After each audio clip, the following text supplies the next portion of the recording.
ناظرین، ائمہ اہل بیت کی پوری زندگی میں آپ کو کہیں رخصت نہیں ملے گی، عظیمت ہی عظیمت ملے گی۔ دین محمد صلی اللہ علیہ وآلہ وسلم کے لیے انہوں نے اپنا سب کچھ قربان کیا، سب کچھ قربان کیا، گھر بار چھوڑا، اپنی اولادوں کو کٹوایا، اپنے آپ کو قربان کیا، سب کچھ قربان کیا، اس لیے کہ اس دین کے اوپر کسی طور سے انہوں نے کمپرومائز نہیں کیا۔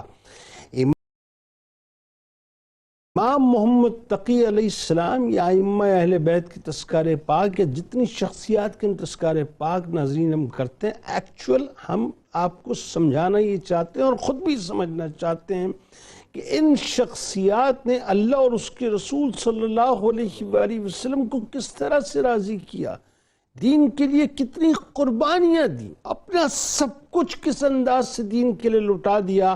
آج ہمارا مسئلہ کیا ہے؟ ہمارا مسئلہ یہ ناظرین کہ اول تو ہم ان شخصیات کو پڑھتے نہیں، اور اگر پڑھتے ہیں تو روا روی میں پڑھتے ہیں، ان کی شخصیت پر یا ان کی زندگی پر عمل کرنے کی کوشش نہیں کرتے۔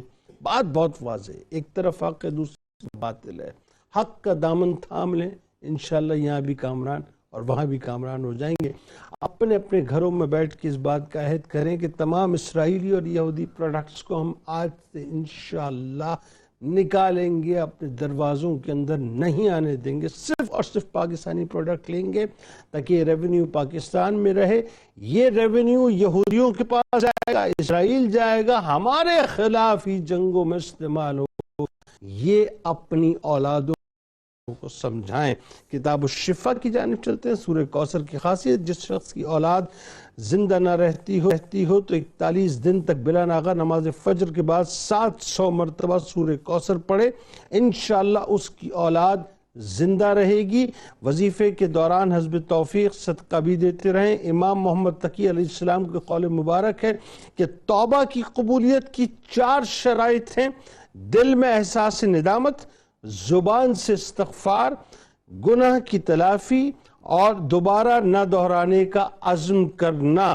روزنامہ 92 نیوز محمد تقی علیہ السلام سے ٹویٹر پہ ہمیں فالو کیجئے، فیس بک پیج کو لائک کیجئے اور یوٹیوب چینل کو سبسکرائب کر کے بیل آئیکن کو ضرور کلک کر لیجئے گا۔ آپ وہاں موجود ہیں، ہم یہاں موجود ہیں، انشاءاللہ مل کے نعرہ لگاتے ہیں، اس دعا، اس امید، اس یقین کے ساتھ اجازت دیں کہ لا یؤمن احدکم حتی اکون احب الیہ من والدہ وولدہ والناس اجمعین۔